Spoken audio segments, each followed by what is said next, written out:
ప్రత్యక్ష గుడారపు ధ్యానాల్లో మరొక సందేశాన్ని మనం వినబోతున్నాం. ఇంతవరకు ప్రత్యక్ష గుడారాన్ని గురించి 25 సందేశాలు మనం విన్నాం. ఇది 26వ సందేశం. ఈ ప్రత్యక్ష గుడారం నిర్మాణం గురించి మనం ధ్యానం చేస్తున్నాం. ప్రత్యక్ష గుడారం ఇది ప్రత్యక్ష గుడారం అయితే ఈ ప్రాకారం గురించి ధ్యానం చేసాం, గుమ్మం గురించి ధ్యానం చేసాం, బలిపీఠం గురించి చాలా ధ్యానాలు చేసాం, గంగాళం గురించి కొన్ని ధ్యానాలు చేసాం. ఇప్పుడు అసలు మందిరం ఇది. ఈ మందిరంలో పరిశుద్ధ స్థలం, అతి పరిశుద్ధ స్థలం 2 భాగాలు ఉంటాయి. అవి రాబోయే వారాల్లో మనం తెలుసుకుంటాం. అయితే ఈ మందిర నిర్మాణం గురించి మనం ధ్యానం చేస్తున్నాం. ఆ మందిర నిర్మాణం గురించి ధ్యానం చేస్తూ ఆ నిర్మాణంలో ఈ పలకల గురించి ధ్యానం చేస్తున్నాం. చూడండి, ఈ ప్రక్కన 20 పలకలు ఉంటాయని, ఈ ప్రక్కన 20 పలకలు ఉంటాయని, ఈ పడమర భాగం వెనుక భాగం పడమర భాగం 8 పలకలు ఉంటాయని, ఆ పలకలు నిర్మాణం గురించి, ఆ పలకల క్రింద వెండి దిమ్మలు ఉంటాయని, ఈ దిమ్మలై ఈ మందిరానికి పునాదని, ఆ వెండి దిమ్మల మీద ఈ పలకలు తుమ్మకర్రతో చేయబడి, ఆ తుమ్మకర్ర పైన బంగారపు రేకును పొదిగించి ఆ పలకలు నిలవబెడతారనే విషయాన్ని మనం ఇంతకుముందు వారంలో ధ్యానం చేసాం. ఈ పలకలను గురించి మరొక ధ్యానాన్ని మనం వినబోతున్నాం. నిర్గమకాండము 26వ అధ్యాయము. ఈ నిర్మాణం గురించి నిర్గమకాండము 26వ అధ్యాయము 15 నుంచి 30వ వచనం వరకు ఉన్న వచనాల్లో ఉంటుంది. అవి ఆ 26వ అధ్యాయంలో దేవుడు మోషేతో ఆ నిర్మాణం ఎలా చేయాలో చెప్పాడు. ఆ చెప్పిన మాటలు 26వ అధ్యాయము 15 నుంచి 30వ వచనం వరకు ఉన్న వాక్య భాగంలో ఉంటుంది.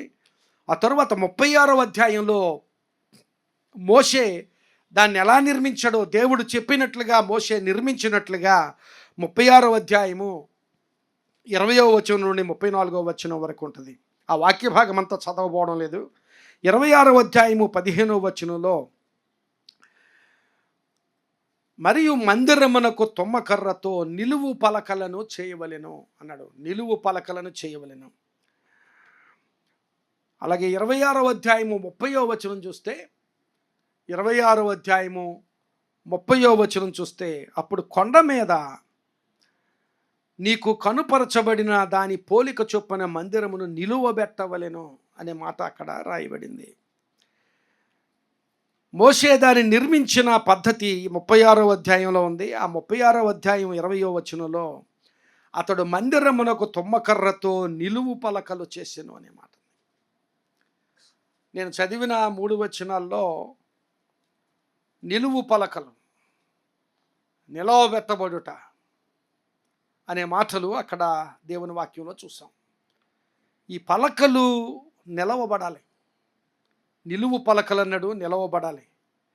ఈ పలకలు నిలవబెట్టబడిన పలకలు, దేవుని సన్నిధిలో, దేవుని మందిరంలో, దేవుని మందిర నిర్మాణంలో నిలవబెట్టబడిన పలకలు ఇవి. ప్రియులారా, గమనించాలి. ఇంగ్లీష్ బైబిల్స్లో అయితే these boards were standing upright అన్నాడు. స్టాండింగ్ అప్రైట్, దేవుని సన్నిధిలో నిలువబెట్టబడిన పలకలు, దేవుని సన్నిధిలో నిలిచిన పలకలు అని. ప్రియులారా, గమనించాలి. నేను గత వారం, అంతకుముందు వారాల్లో కూడా చాలాసార్లు ఈ మాటలు చెబుతున్నాను. ఈ ప్రత్యక్ష గుడారంలో చాలా విషయాలు క్రీస్తును పోలి ఉన్నాయి. అలాగే ప్రత్యక్ష గుడారంలో చాలా విషయాలు మనలను కూడా, మన జీవిత స్థితిగతులను కూడా సూచించేవిగా ఉన్నాయని. దేవుని సన్నిధిలో నిలవబెట్టబడిన పలకలు అవి తుమ్మకర్రతో చేయబడాలి అని ఇంతకుముందు ఇప్పుడు వచనంలో కూడా మనం చదువుకున్నాం. తుమ్మకర్రతో చేయబడాలి. తుమ్మకర్రను గురించి ఇంతకుముందు మనం ధ్యానం చేసాం. ఏమంత ప్రత్యేకమైన కర్ర కాదు, అది చాలా విలువైన కర్ర కాదు. ప్రత్యేకమైన టీక్ వుడ్ లాగా, రోజ్ వుడ్ లాగా, ఇంకా ప్రత్యేకమైన కర్రలు చాలా ఉంటాయి. అలాంటి కర్ర కాదు, సామాన్యమైన కర్ర, ఎన్ ఆర్డినరీ వుడ్. అలాంటి సామాన్యమైన కర్ర, అందులోనూ తుమ్మకర్ర. మనందరికీ తెలుసు, తుమ్మ చెట్లు అందరూ చూస్తుంటారు. తుమ్మ చెట్లు నిటారుగా పెరగవు కదండి. తుమ్మ చెట్లు వంకర టింకరగా పెరుగుతాయి, నిటారుగా పెరగవు. నిటారుగా పెరగని తుమ్మ చెట్లలో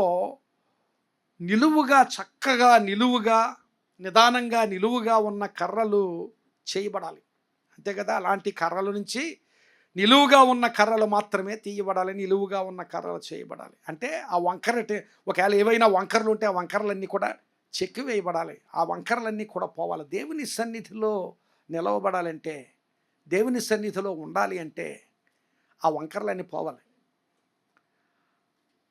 ఆ కరుకుతనమంతా పోవాలి, వంకరలు పోవాలి. దేవుని సన్నిధిలో నిలవదగిన స్థితి కావాలి. దాని గురించి మాట్లాడుతున్నాను. దేవుని సన్నిధిలో నిలవదగిన స్థితి. మనం కూడా మందిరంగా నిర్మించబడుతున్నాం. నాకు నాకు నేనుగా ఒక మందిరంగా నిర్మించబడుతున్నాను. ఎందుకంటే మనము దేవుని ఆలయమై ఉన్నామని దేవుని వాక్యం మాట్లాడుతుంది. నేను ఒక దేవుని ఆలయం, నువ్వు ఒక దేవుని ఆలయం, నీవు ఒక దేవుని ఆలయం. మనందరం కూడా ఎవరికి వారమే ఒక్కొక్కరం ఒక్కొక్క దేవుని ఆలయం. అయితే మీరు ఆత్మ సంబంధమైన మందిరముగా కట్టబడుచున్నారని పౌలు చెప్పాడు, పేతురు చెప్పాడు. కనుక నా జీవితాన్ని నేను మందిరంగా నిర్మించుకోవాలి అంటే దేవుని సన్నిధిలో నిలువదగిన స్థితి నాకు కావాలి. 24వ కీర్తన 3వ వచనంలో ఆ కీర్తనకారుడు అంటాడు, 24వ కీర్తన 3వ వచనంలో, యెహోవా పర్వతమునకు ఎక్కదగిన వాడెవడు, ఆయన పరిశుద్ధ స్థలములో నిలవదగిన వాడెవడు. నిలువదగిన స్థితి, నిలిచే స్థితి కాదు. ప్రియులారా గమనించాలి. కాళ్ళున్న నేను నిలవగలను ఆ నిలవడం కాదు నేను అనేది. ఆయన సన్నిధిలో ఉండదగిన స్థితి, నిలువదగిన స్థితి. ఆ నిలవబెట్టబడిన పలకలు వాటికున్న వంకరలన్నీ కూడా చెక్కివేయబడి, వాటికి పనికిరాని స్థితి అంతా కూడా నరికివేయబడి, చాలా నిటారుగా నిలవగలిగిన స్థితిలో వాటిని అక్కడికి తీసుకుని వచ్చి వాటిని అక్కడ నిలవబెడుతున్నారు. ఈ దినాన్ని నీవు మందిరంగా నిర్మించబడుతుంటే మన జీవితాలు దేవుని సన్నిధిలో నిలవదగిన జీవితాలుగా ఉన్నాయా అనేది మనల్ని మనం ప్రశ్నించుకోవలసిన విషయం. నేను దేవుని సన్నిధిలో నిలవదగిన స్థితి. నిలవదగిన అంటే కేవలం ఇప్పటిదాకా నిలవబడ్డాను కదా, నిలవబడ్డం కాదు. నీ జీవిత స్థితి, ఇంకొక మాటలో చెప్పాలంటే నీ జీవిత సారం ఏమిటి? I'm just talking to you about the essence of your life. కేవలం నేను అలా కనిపిస్తున్నానని కాదు. నేను మంచిగా ప్రసంగం చేసి చాలా ఉన్నతంగా కనిపించవచ్చు నీకు, కానీ నా జీవిత సారం దేవునికి తెలుసు, నాకు తెలుసు. నీ జీవితంలో సారం ఏమిటి? The essence of your life.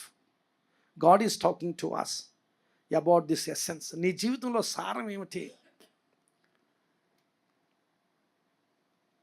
పౌలు అంటాడు గలతీ పత్రికలో 5వ అధ్యాయంలో, క్రీస్తు మనలను స్వతంత్రులుగా చేసి ఉన్నాడు. ఈ స్వాతంత్ర్యం అనుగ్రహించి క్రీస్తు మనలను స్వతంత్రులుగా చేసి ఉన్నాడు. కాబట్టి మీరు స్థిరముగా నిలిచి, ఆ మాట గమనించాలి, స్థిరముగా నిలిచి మరలా దాస్యమను కాడి క్రింద చిక్కుకొనకూడి.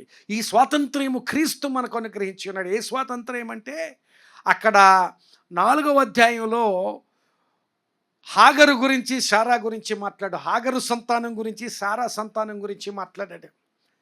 ఆ శారా సంతానం వాగ్దానం వలన పుట్టిన సంతానము. ఆ సంతానాన్ని పోలిన స్థితి సంఘంలో నీకు నాకు ఉన్నది. ఆ స్వాతంత్ర్యము అంటే దాస్యం కింద లేని స్వాతంత్ర్యం. అలాంటి స్వాతంత్ర్యపు స్థితి. ఏ దాస్యం కింద, పాపం అనే దాస్యం కానీ, లేక అలవాట్లనే దాస్యం కానీ, లేక వ్యసనాలనే దాస్యం కానీ, మరి దేవునికి పనికిరానిది ఏది కూడా ఆ దాస్యము కింద నుండి దేవుడు మనల్ని స్వతంత్రులుగా చేశాడు గనక ఈ స్వాతంత్ర్యము క్రీస్తు మనకు అనుగ్రహించాను. ఆ స్వాతంత్ర్యంలో స్థిరంగా నిలిచి ఉండాలి. ఆ మాట గమనించాలి, నిలిచి ఉండాలి. అలాంటి నిలవదగిన స్థితి నాకుందా? ప్రశ్నించుకుందాం ఎవరికి వారమే. దేవుని సన్నిధిలో నిలవదగిన స్థితి, నిలిచే స్థితి కాదు. ఎలా పడితే అలా నిలవబడతాను, దేవుడే కదా అనుకుంటే కాదు. నిలవదగిన స్థితి. నీ హృదయం నీతో ఈ మాటలు నేను మాట్లాడుతుండగా నీ హృదయం నీతో మాట్లాడుతుంది. దేవుని సన్నిధిలో నిలవదగిన స్థితి నీ జీవితంలో ఉందా? దేవుని సన్నిధిలో నిలవదగిన స్థితి.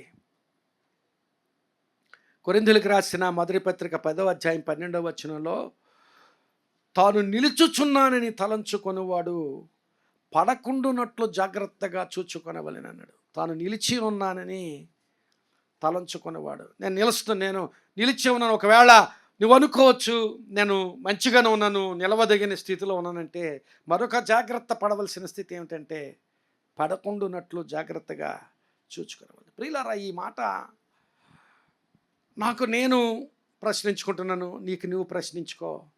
Yam I stand worthy? Am I worthy to stand in the presence of God?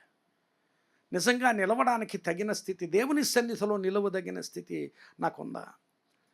కీర్తనకారుడు దావీదు 15వ కీర్తన, తను రాసిన కీర్తన 15వ కీర్తనలో, యెహోవా నీ గుడారములో అతిథిగా ఉండదగిన వాడేవాడు, నీ పరిశుద్ధ పర్వతము మీద నివసించదగిన వాడేవాడు. ఆ మాటలు మామూలుగా చెప్పే మాటలు కాదు ప్రియులారా, గమనించాలి. నీ పరిశుద్ధ పర్వతము మీద యెహోవా నీ గుడారములో అతిథిగా ఉండదగిన వాడెవడు, నీ పరిశుద్ధ పర్వతము మీద నివసించదగిన వాడెవడు? యథార్థమైన ప్రవర్తన కలిగి నీతిని అనుసరించచ్చు, యథార్థమైన ప్రవర్తన కలిగి నీతిని అనుసరించచ్చు, నిజము పలుకువాడే. ప్రియులారా, ఆ మాటలు, ఆ కీర్తనంతా చదివితే నిజంగా నాకు దేవుని సన్నిధిలో ఉండదగిన స్థితి, నిలవదగిన స్థితి, నివసించదగిన స్థితి. గమనించాలి, నీ గుడారములో అతిథిగా ఉండడమే గొప్ప విషయం. అతిథిగా ఉండడం కూడా ఉండదగిన స్థితి కావాలి. అతిథిగా ఉండడానికి ఉండదగిన స్థితి కావాలి. నేను ఒక చోటకి అతిథిగా వెళ్ళాలి అంటే అతిథిగా ఉండదగిన స్థితి నాకుంటేనే నన్ను అతిథిగా స్వీకరిస్తాడు అవతలవాడు. యెహోవా నీ గుడారములో అతిథిగా ఉండదగిన వాడెవడు, నీ పరిశుద్ధ పర్వతము మీద నివసించదగిన వాడెవడు? యథార్థమైన ప్రవర్తన కలిగి నీతిని అనుసరించచ్చు, నిజము పలుకువాడు. అట్టివాడు తన నాలుకతో కొండెములాడట, తన నాలుకతో కొండెములాడడు, తన చెలికానికి కీడు చేయడు. అట్టి వాని దృష్టికి నీచుడు అసహ్యుడు అని చెప్పాడు. అట్టి వాని దృష్టికి నీచుడు అసహ్యుడు. ఇంకా చెప్తాడు, అతడు తన ద్రవ్యమును వడ్డీకి ఇయ్యడు, నిరపరాధిని చెరుపుటకై లంచము పుచ్చుకొనడు. నిరపరాధిని చెరుపుటకై లంచము పుచ్చుకొనడు. ఈ ప్రకారము చేయువాడు ఎన్నడను కదల్చబడడు. అది చివరికి నేను చెప్పాలి అనుకుంటున్న మాట ఏమిటంటే, నిలవదగిన స్థితి, ఆ నిలవదగిన స్థితి,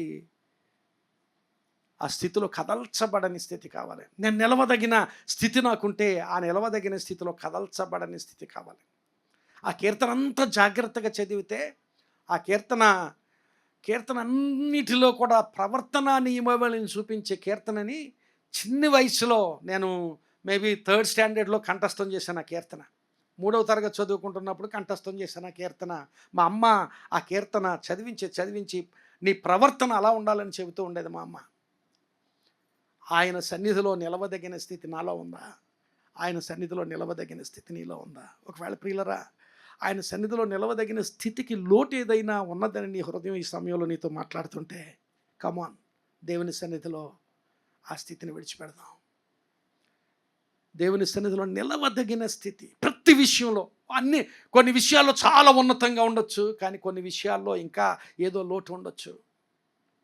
ప్రియులారా, గమనించాలి, కొన్నిసార్లు కొంతమంది అధికారుల దగ్గరికి వెళ్ళాలి అన్నా, లేకపోతే పెద్దవారి దగ్గరికి, ఎవరి దగ్గరికైనా వెళ్ళాలన్నా ఆయన దగ్గరికి వెళ్ళదగిన వాడినే పంపిస్తాం. దానియేలు బబులోను సామ్రాజ్యంలోనికి వెళ్ళినప్పుడు, చెరలోనికి తీసుకుని వెళ్ళినప్పుడు అక్కడ రూల్ పెట్టారు, ఎవరిని తీసుకొని రమ్మన్నాడు తెలుసా? ఈ బబులోను చెరలోనికి కొనిపోబడిన యూదులు, ఆ యూదుల్లో యవనస్తులు ఎలాంటి వారిని రాజు దగ్గరికి తీసుకుని రావాలని చెప్పాడు తెలుసా? దానియేలు గ్రంథం 1వ అధ్యాయము 3-4 వచనాలు చదివితే అక్కడ ఈ మాటలు ఉంటాయి. రాజు అష్పెనజోను తన నపుంసకుల అధిపతిని పిలిపించి అతనికి ఎలాగా ఆజ్ఞాపించను, ఇశ్రాయేలీయుల రాజవంశములలో ముఖ్యులై నా దగ్గరికి తీసుకుని రావాల్సిన వాళ్ళు ఎవరిని తీసుకుని రావాలంటే రాజవంశంలో పుట్టిన వాళ్ళు అయి ఉండాలి. బబులోను రాజు దగ్గరికి రావాల్సిన వాళ్ళు ఎవరంటే రాజవంశంలో పుట్టిన వాడై ఉండాలి. రాజవంశంలో పుట్టినవాడు మాత్రమే కాదు, రాజవంశంలో ముఖ్యులై ఉండాలి. లోపము లేని సౌందర్యము కలిగిన వాడు ఉండాలి. అనాకారిగా ఉండడానికి వీల్లేదు, కురూపిగా ఉండడానికి వీల్లేదు. హీ షుడ్ బి హ్యాండ్సమ్, చాలా అందమైన వాడై ఉండాలి. లోపము లేని సౌందర్యం అంటే మామూలు సౌందర్యం కాదు, లోపము లేని సౌందర్యం కలిగిన వాడై ఉండాలి. సకల విద్య ప్రావీణ్యత కలిగి ఉండాలి, జ్ఞానం కలిగి ఉండాలి. ఆ మాటలు గమనించాలి. సకల విద్యలు నేర్చిన వాడై ఉండాలి, జ్ఞానము కలిగి ఉండాలి. అంత మాత్రమే కాదు, మామూలు జ్ఞానం కాదు, తత్వజ్ఞానం కూడా తెలిసిన వాడై అక్కడ ఒక మాట అన్నాడు, రాజునగరునందు నిలువదగిన కొందరు బాలురను. రాజునగరునందు నిలువదగిన, గమనించాలి, రాజు దగ్గరికి ఆ యవనస్తుల్లో ఇశ్రాయేలీయుల లేక యూదులకు చెందిన చెరలోనికి తీసుకుని రాబడిన ఆ యవనస్తుల్లో బబులోను రాజు సమక్షంలోనికి తీసుకుని రావలసిన వారికి ఎన్ని అర్హతలు చెప్పాడు చూడండి అక్కడ. అలాంటి వారు నిలువదగిన వారు రాజు సమక్షంలో, రాజు నగరునందు. రాజు నగరం అంటే సిటీ కాదు, బిల్డింగ్. రాజభవనంలో, రాజభవంతిలో నిలువదగిన స్థితి. రాజభవనంలో ఉండడానికే, నిలవడానికి ఎంత క్వాలిఫికేషన్ ఉంటే నా దేవుని ముందు నిలవాలంటే ఎంత ఉండాలి? నీ దేవుని ముందు నువ్వు నిలవాలంటే అలాంటి సారం నీ జీవితంలో ఉందా? ఆ సారము కలిగిన జీవితం గురించి దేవుని వాక్యం మాట్లాడుతుంది. కీర్తనల గ్రంథంలో 92వ కీర్తన, అక్కడ నీతిమంతులు ఖర్జూరము వృక్షము వలె మొవ్వు వేయుదురు. 12వ వచనం, 92వ కీర్తన 12వ వచనం నుంచి చదువుతున్నాను. నీతిమంతులు ఖర్జూర వృక్షము వలె మొవ్వు వేయుదురు, లెబనోను మీది దేవదారు వృక్షము వలె వారు ఎదుగుదురు. యెహోవా మందిరములో నాటబడిన వారై వారు మన దేవుని ఆవరణములలో వర్ధిల్లుదురు. నాకు ఆశ్రయదుర్గమైన యెహోవా యథార్థవంతుడనియు, ఆయన యందు ఏ చెడుతనమును లేదనియు ప్రసిద్ధి చేయుటకై వారు ముసలితనమందు ఇంకా చిగురు పెట్టుచుందరు, సారము కలిగి పచ్చగానందరు. దేవునికి స్తోత్రం చెప్దాం, హల్లెలూయా. వారి ముసలితనమందు ఇంకనూ చిగురు పెట్టుచుందరు, సారము కలిగి పచ్చగానందరు. ఆ మాటలు గమనించాలి. వారు పచ్చగా ఉండడాన్ని బట్టి ప్రియులారా గమనించాలి. వాళ్ళు చేసే పనులను బట్టి కాదు, వాళ్ళు చేసే ప్రసంగాలను బట్టి కాదు, వాళ్ళు చేసే కార్యాలను బట్టి కాదు, వాళ్ళు చేసే ఇంకేదేదో దాన్ని బట్టి కాదు, వాళ్ళు దేవుని సన్నిధిలో సారము కలిగి ఉండడాన్ని బట్టి. ఆ ముందు వచనంలో 14వ వచనంలో ఒక మాట ఉంది, యెహోవా యథార్థవంతుడనియు ఆయన యందు ఏ చెడుతనము లేదనియు ప్రసిద్ధి చేయుటకై సారము కలిగి ఉంటారు. ఆ సారం కలిగి ఉండడమే దేవునికి మహిమ, ఆ సారం కలిగి ఉండడమే దేవునికి ఘనత, ఆ సారం కలిగి ఉండడమే దేవునికి ఉన్నతమైన స్థితి ఆపాదించబడుతుంది. ప్రియులారా గమనించాలి, దేవుని సన్నిధిలో క్రైస్తవులు అని చెప్పుకుంటున్న మనం ఈ సారం కలిగి ఉండడంలో ఆశీర్వాదం ఏమిటంటే చెప్తున్నాడు, నీతిమంతులు ఖర్జూర వృక్షము వలె మొవ్వు వేయుదురు. ఫలభరితమైన జీవితం ఉంటుంది. నీవు అలాంటి సారము కలిగి దేవుని సన్నిధిలో ఉంటే, దేవుని వాక్యానుసారమైన జీవితం, దేవుని చిత్తానుసారమైన జీవితం, దేవుడు ఎలా జీవించమంటున్నాడో అలాంటి స్థితి కలిగిన జీవితం నీకుంటే ఖర్జూర వృక్షము వలె మొవ్వు వేస్తూ ఉంటావు.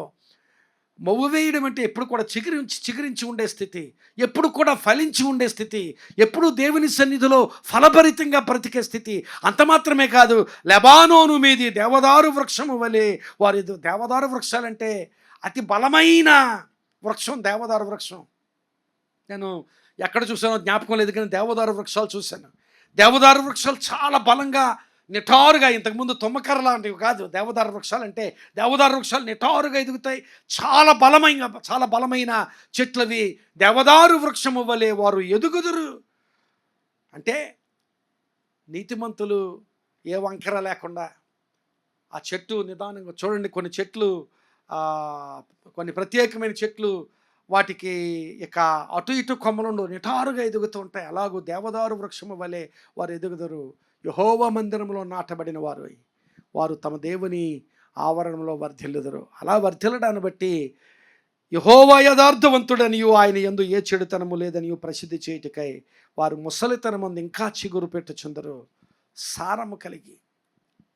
ఈ దినాన్ని ప్రశ్న వేసుకో, what is the essence of my life?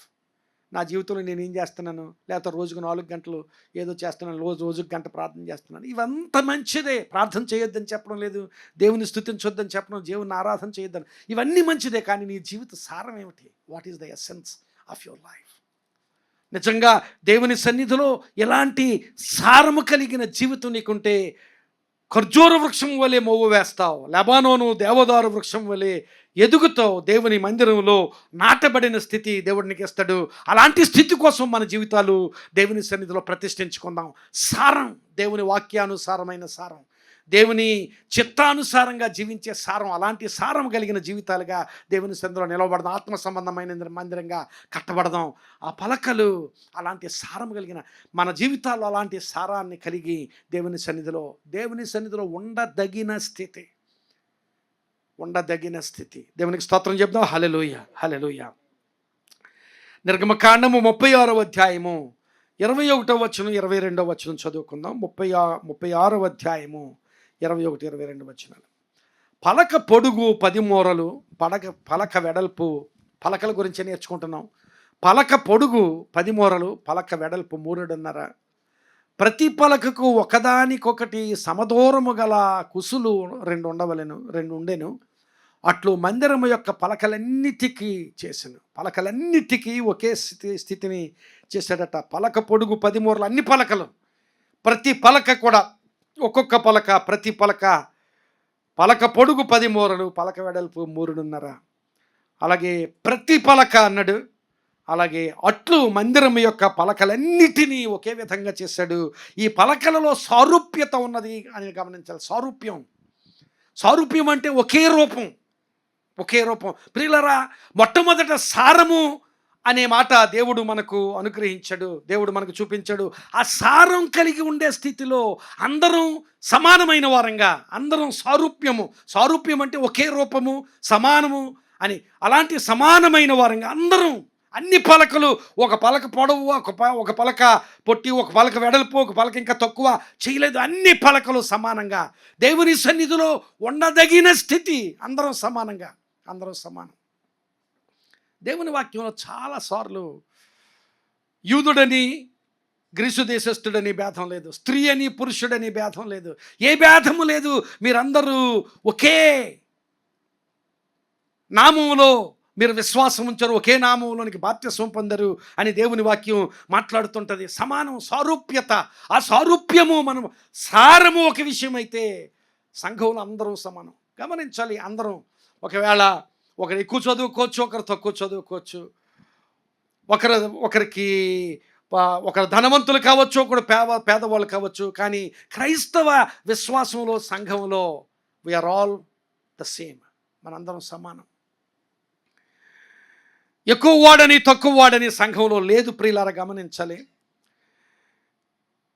ఏదో మనం ఈ మధ్యకాలంలో క్రొత్త మాటలు కనిపెట్టేసాం. సామాజిక వర్గాలని, ఆ సామాజిక వర్గం అని, ఈ సామాజిక వర్గం అని లేదు దేవుని సంఘంలో we are all the same boards.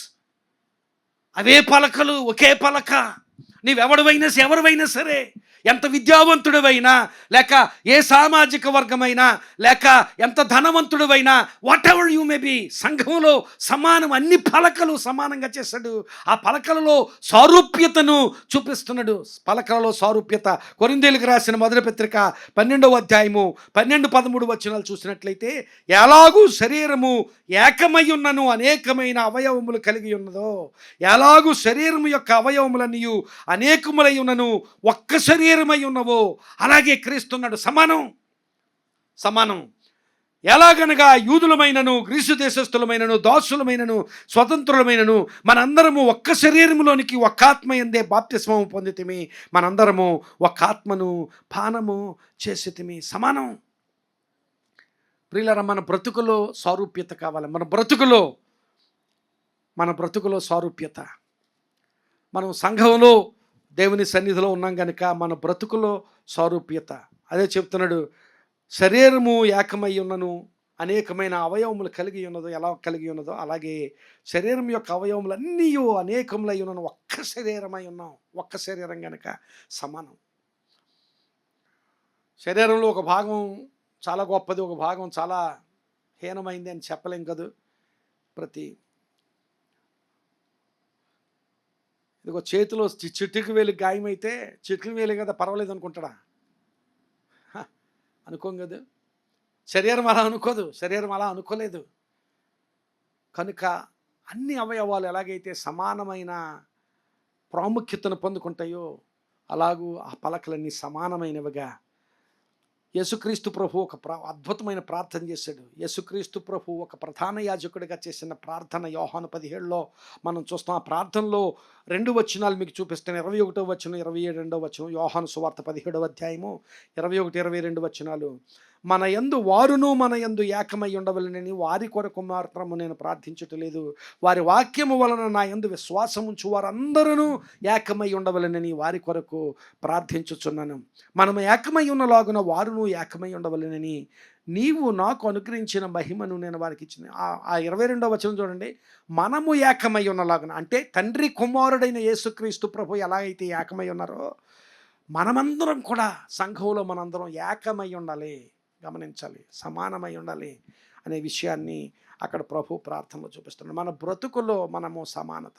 నేను ఎవరినైనా, నీవెవరివైనా, సంఘ కాపరైనా, విశ్వాస అయినా, లేక నేను చాలా ఎక్కువ చదువుకున్నాను, లేకపోతే నువ్వంటే నాకంటే ఎక్కువ చదువుకోవచ్చు, నేను తక్కువ చదువుకోవచ్చు, లేకపోతే నేను ధనవంతుడు అవ్వచ్చు, నువ్వు ధనవంతుడు అవ్వచ్చు, నేను పేదవాడిని అవ్వచ్చు, వాట్ ఎవర్ మనందరం సమానమైన బ్రతుకులో సారూప్యత కావాలి. అలాగే ఎఫెసీ పత్రిక 4వ అధ్యాయం 16వ వచనం చూస్తే ఆయన శిరస్సు అయి ఉన్నాడు. ఎఫెసీ పత్రిక 4వ అధ్యాయము 16వ వచనం. ఆయన శిరస్సు అయి ఉన్నాడు. ఆయన నుండి సర్వశరీరము చక్కగా అమర్చబడి తనలోనున్న ప్రతి అవయవము తన పరిమాణము చొప్పున పని చేయుచుండగా, ఆ మాట గమనించాలి, ప్రతి అవయవము తన పరిమాణము చొప్పున పని చేయుచుండగా ప్రతి కీలు వలన కలిగిన బలము చేత అతుకబడి ప్రేమయందు తనకు క్షేమాభివృద్ధి కలుగునట్లు శరీరమునకు అభివృద్ధి కలుగు చేసుకొనుచున్నది.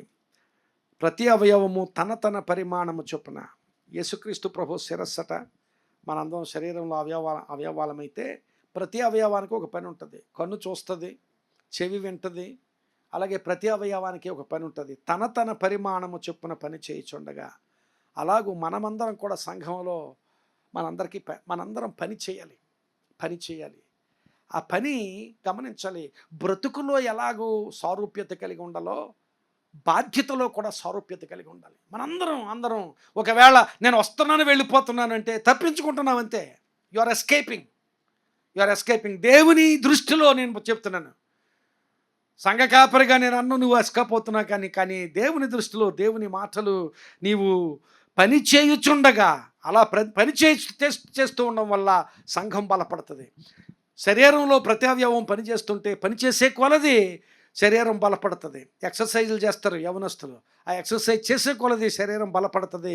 శరీరంలో అన్ని విషయాల్లో మెరుగవుతాయి, ఎందుకంటే ఎక్సర్సైజ్ చేయడాన్ని బట్టి, పని చేయడాన్ని బట్టి. అలాగే పని చేయుచుండగా ప్రతి కీలు వలన కలిగిన బలము చేత అతుకబడి ప్రేమయందు తనకు క్షేమాభివృద్ధి కలుగునట్లు శరీరమునకు అభివృద్ధి కలుగు చేసుకొనిచున్నది. ప్రియులారా, ఈ సారూప్యత, సంఘంలో సారూప్యత, అందరం సమానం.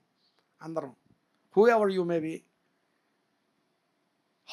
however rich you are or however poor you are, however educated you are, however illiterate you are, నీవెవరివైనా ఏ స్థితిలో ఉన్నా సంఘంలో సారూప్యత కలిగిన వారిగా.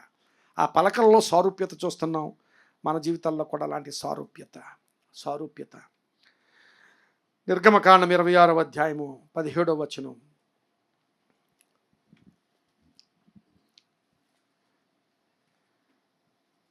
17వ వచనం చదువుతున్నాను. ప్రతి పలకలో ఒకదానికొకటి సరి అయిన 2 కుసులు ఉండవలెను, అట్లు మందిరపు పలకలన్నిటికీ చేసి పెట్టవలెను. అలాగే 26వ వచనం నుండి 29వ వచనం వరకు అదే అధ్యాయం.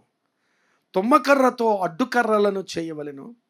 మందిరం యొక్క ఒక ప్రక్క పలకలకు 5 అడ్డుకర్రలను, మందిరం యొక్క 2వ ప్రక్క పలకలకు 5 అడ్డుకర్రలను, పడమటి వైపున మందిరం యొక్క ప్రక్క పలకలకు 5 అడ్డుకర్రలను ఉండవలెను. ఆ పలకల మధ్య నుండి నడిమి అడ్డకర్ర ఈ కొస నుండి ఆ కొస వరకు చేరి ఉండవలెను. ఆ పలకలకు బంగారు రేకును పొదిగించి వాటి అడ్డకర్రలుండు వాటి ఉంగరములను బంగారుతో చేసి అడ్డకర్రలకును బంగారు రేకును పొదిగింపవలెను. ఇప్పుడు ఆ పలకలు ఒకే విధంగా చేయబడ్డాయి. ముఖ్యంగా తుమ్మకర్ర నుంచి చక్కగా చెక్కబడి తీసుకుని రాబడ్డాయి.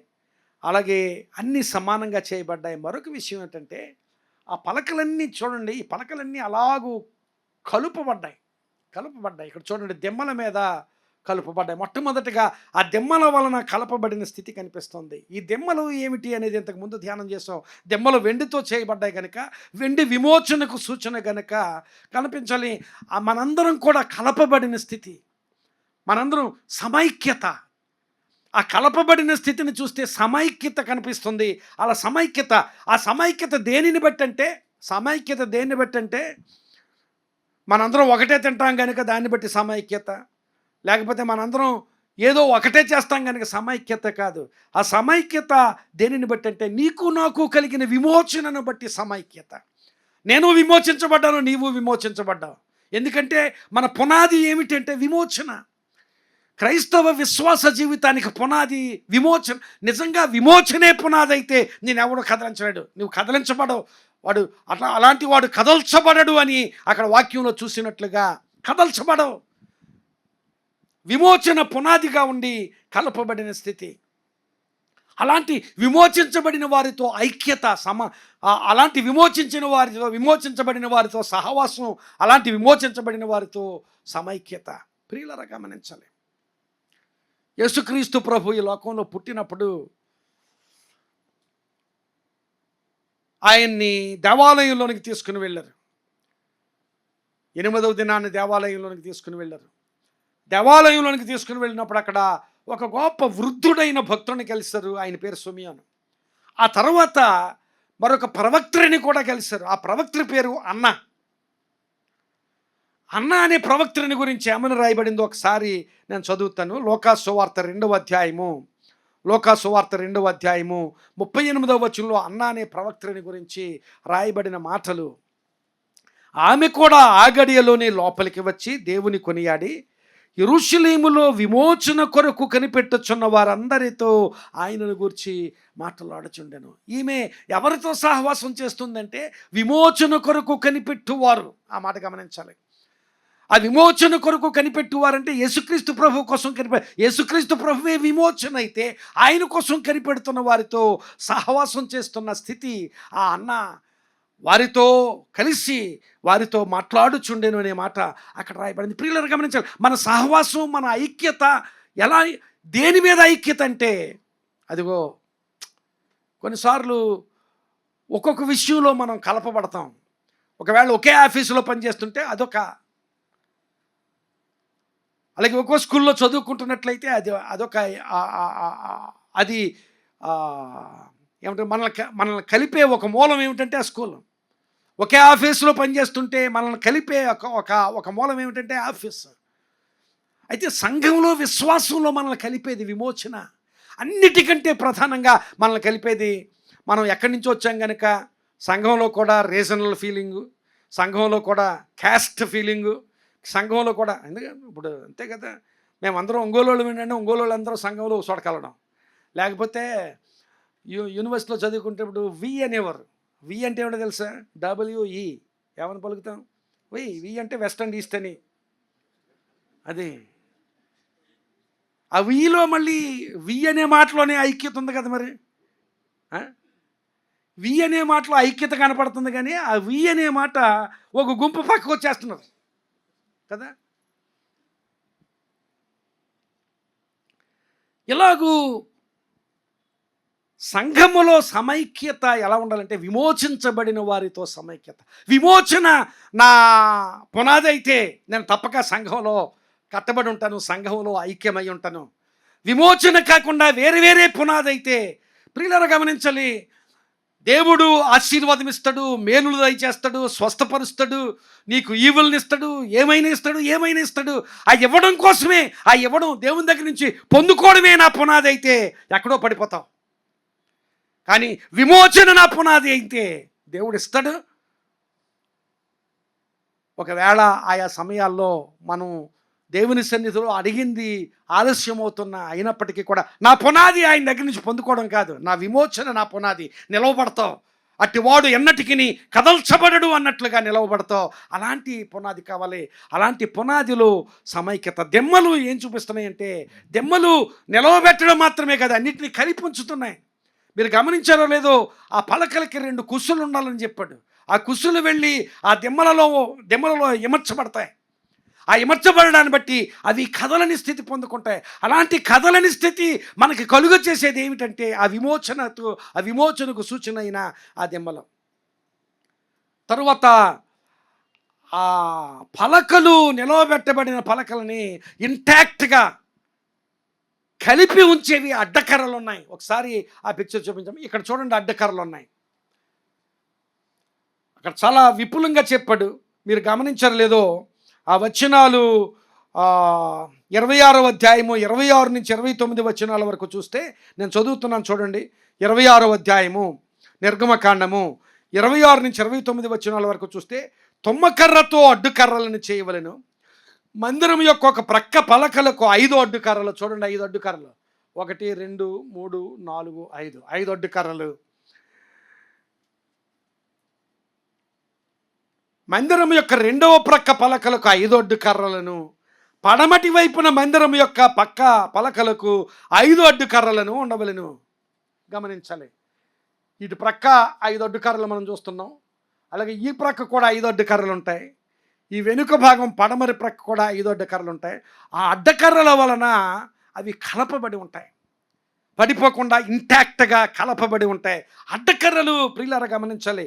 అడ్డకర్రలు ఇటువైపు 5 అడ్డకర్రలు చెప్పారు, ఇటువైపు 5 అడ్డకర్రలు చెప్పారు, ఇటువైపు 5 అడ్డకర్రలు. ఈ 5 అడ్డకర్రల్లో మధ్యలో ఉన్న అడ్డకర్ర ఇది ఈ చివరి నుంచి ఆ చివరి వరకు ఉంటాయని చెప్పాడు.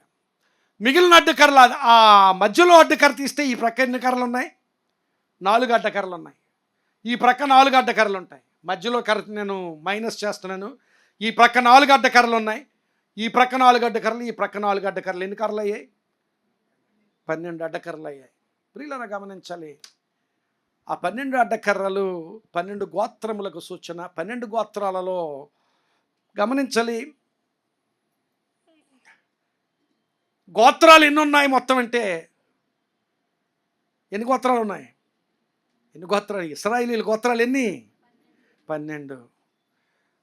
చెప్పుకోవడానికి 12 కానీ టెక్నికల్గా 13 గోత్రాలు. టెక్నికల్గా 13 గోత్రాలు. లేవీ గోత్రాన్ని అందులో కలపరు. ఎందుకంటే లేవీ గోత్రం వారు అన్ని గోత్రాల్లోనే ఉన్నారు. అర్థమైందా? యెహోషువ భూమిని పంచిపెట్టినప్పుడు ఇది నీ భూమి, నీ భూమి, నీ భూమి, నీ భూమి, నీ భూమి 12 గోత్రాలకి పంచి, ఆ 12 గోత్రాల్లోనూ ఇస్సాకారు గోత్రంలో కొంతమంది లేవీయుల్ని పెట్టాడు. లేక ఎఫ్రాయిము గోత్రంలో కొంతమంది లేవీయుల్ని పెట్టాడు. అలాగూ 12 గోత్రాల్లోనూ ప్రతి గోత్రంలోనూ కొంతమంది. ఎందుకంటే లేవీయులు సేవకులు ప్రతి గోత్రంలోనూ ఉండాలి. ఆ భూమి ఇచ్చినప్పుడు ఆ ఎఫ్రాయిమీయులకు ఇవ్వబడిన భూమిలో కొంత భాగం లేవీయులకు చెందుతుంది. ప్రతి గోత్రంలోనూ లేవీయులు ఉంటారు. గమనించాలి, ఆ 12 అడ్డకర్రలు ఆ ప్రతి గోత్రంలో ఉన్న యాజకులకు, లేవీయులకు సూచన అయితే, ఆ పరిచర్య, ఆ లేవీయులు యాజకులు అందించే పరిచర్యను బట్టి ఆ కట్టబడతారు. ఇశ్రాయేలు జనాంగమంతా కూడా సమైక్యంగా ఉండడానికి నాయకులు, యాజకులు, సేవకుల పరిచర్య వలన కట్టబడిన స్థితి. అక్కడ ఆ 4 అడ్డకర్రలు, ఈ ప్రక్క 4 అడ్డకర్రలు ఉన్నాయి, ఈ ప్రక్క 4 అడ్డకర్రలు ఉన్నాయి, ఈ ప్రక్క 4 అడ్డకర్రలు ఉన్నాయి. ఆ 4 అడ్డకర్రల వలన కలపబడిన స్థితి, నాయకత్వ పరిచర్య నుండి సమైక్యతను పొందుకునే స్థితి ఆ అడ్డకర్రల్లో మనకు కనిపిస్తుంది. ఎఫెసీ పత్రిక 4వ అధ్యాయము 11 నుంచి 13వ వచనం వరకు చూస్తే, మనమందరము విశ్వాస విషయములను దేవుని కుమారుని గూర్చిన జ్ఞాన విషయములను ఏకత్వము పొంది, అక్కడ గమనించాలి, ఏకత్వము పొంది సంపూర్ణ పురుషుల మగు వరకు, అనగా క్రీస్తునకు కలిగిన సంపూర్ణతకు సమానమైన సంపూర్ణత కలవారు మగు వరకు ఆయన ఇలాగు నియమించెను. పరిశుద్ధులు సంపూర్ణులగునట్లు క్రీస్తు శరీరము క్షమాభివృద్ధి చెందుటకును పరిచర్య ధర్మము జరిగించుటకును ఆయన కొందరిని అపోస్తులుగాను, కొందరిని ప్రవక్తలుగాను, కొందరిని సువార్తికులుగాను, కొందరిని కాపరులుగాను, ఉపదేశులుగాను నియమించాడు. ఎందుకు అంటే ఈ పరిచర్యలు ఎందుకు అంటే 11వ వచనంలో చెప్పాడు, మనమందరము విశ్వాస విషయములను దేవుని కుమారుని గురించిన జ్ఞాన విషయములను ఏకత్వము పొందడానికి, కలిసి ఉండడానికి. సమైక్యత కావాలి అంటే ఆ సమైక్యత ఎలా పొందుకోవడం అంటే ఆ నాయకత్వపు పరిచర్య నుంచి అలాంటి సమైక్యతను పొందుకుంటాం. మనందరం ఏకత్వం కలిగి ఉండడం, ఏకత్వము పొంది సంపూర్ణ పురుషుల మగ వరకు, అనగా క్రీస్తుకు కలిగిన సంపూర్ణతకు సమానమైన సంపూర్ణత కలగవారి మగ వరకు ఆయన ఎలాగూ నియమించను. నాయకత్వ పరిచర్య నుండి సమైక్యత గమనించాలి. నాయకత్వ పరిచర్య నుండి సమైక్యత. మరొక విషయం ఏంటంటే అడ్డకర్రలు మనం చూసాం. అడ్డకర్రల్లో మధ్యకర్ర ఈ చివరి నుంచి ఆ చివరి వరకు వేయబడిన అడ్డకర్రను చూసాం కదా. ఈ చివరి నుంచి అక్కడ చెప్పబడింది, మీరు గమనించలేదో, నిర్గమకాండం 26వ అధ్యాయము 28వ వచనంలో, ఆ పలకల మధ్య నుండి నడిమి అడ్డకర్ర ఈ కొస నుండి ఆ కొస వరకు, ఈ కొస నుండి ఆ కొస వరకు చేరి ఉండవలెను. ఈ కొస నుండి ఆ కొస వరకు చేరి ఉండిన అడ్డకర్ర అది దేవునికి సూచన, క్రీస్తుకు సూచన. అంటే క్రీస్తుకు సూచన అనుకోండి. 3 అడ్డకర్రలు ఉన్నాయి. 3 అడ్డకర్రలు ఏంటంటే ఒకవేళ తండ్రి, కుమారుడు, పరిశుద్ధుడు అంటారు, ఏమంటారో అది దేవునికి సూచన. ఈ మధ్యలో అడ్డకర్ర ఈ కొస నుండి ఆ కొస వరకు నిలిచి ఉన్న అడ్డకర్ర యేసుక్రీస్తు ప్రభు మరణ పునరుత్థాన పరిచర్యల వలన సమైక్యత. యేసుక్రీస్తు ప్రభుకు సూచనగా లేక దేవునికి సూచనగా ఉన్న అడ్డకర్ర వలన గమనించాలి, యేసుక్రీస్తు ప్రభు మరణ పునరుత్థాన పరిచర్యల వలన సమైక్యత పొందుకుంటాం, ఐక్యత పొందుకుంటాం. ప్రియులారా గమనించాలి, ఈ దినాన్ని అలాగ సమైక్యత కలిగిన సంఘంగా ఒక విషయం మనం అనుకుంటే సంఘంలో సమైక్యత 3 విషయాలు మనం ధ్యానం చేసాం. సంఘంలో లేక విశ్వాసులంగా మనం మందిరంగా ఎవరికి వారమే మందిరంగా నిర్మించబడాలి అంటే మొట్టమొదటిగా దేవుని సంఘంలో నిలవదగిన సారం కావాలి. నా జీవితంలో అలాంటి సారం ఉన్నదా అనేది ప్రశ్న. రెండవది, ఆ దేవుని సన్నిధిలో అలాంటి సారము కలిగి రెండో విషయం సమానమైన స్థితి, సమానమైన సారూప్యత కలిగిన సంఘమంతటితో సమానమైన సారూప్యత కలిగిన వారంగా ఉండగలగాలి. మూడవది, సంఘమంతటితో సమైక్యతతో బ్రతికే స్థితి. ఈ 3 విషయాలను గురించి ఆ పలకలు మనల్ని సూచిస్తున్నాయి. పలకల గురించి రెండవ సందేశం, చాలా అద్భుతమైన విషయాలు ఆ పలకల ద్వారా దేవుడు మనతో మాట్లాడాడు. ఆ పలకలు సారము కలిగిన స్థితిని సూచిస్తున్నాయి, సారూప్యతను సూచిస్తున్నాయి, సమైక్యతను సూచిస్తున్నాయి. ఈ దినాన్ని దేవుని వాక్యం విన్న మనం అలాంటి సారం కలిగి ఉన్నామా? అలాంటి సారూప్యం కలిగి ఉన్నామా? అంటే ఒకే రూపం, ఒకే సమానమైన స్థితిలో మనం ఉంటున్నామా? లేక సమైక్యంగా మనం ఉంటున్నామా? 3 విషయాలు, సారము, సారూప్యము, సమైక్యత. ఈ 3 విషయాల్లో మన జీవితాలు దేవునికి సమర్పించుకుందాం.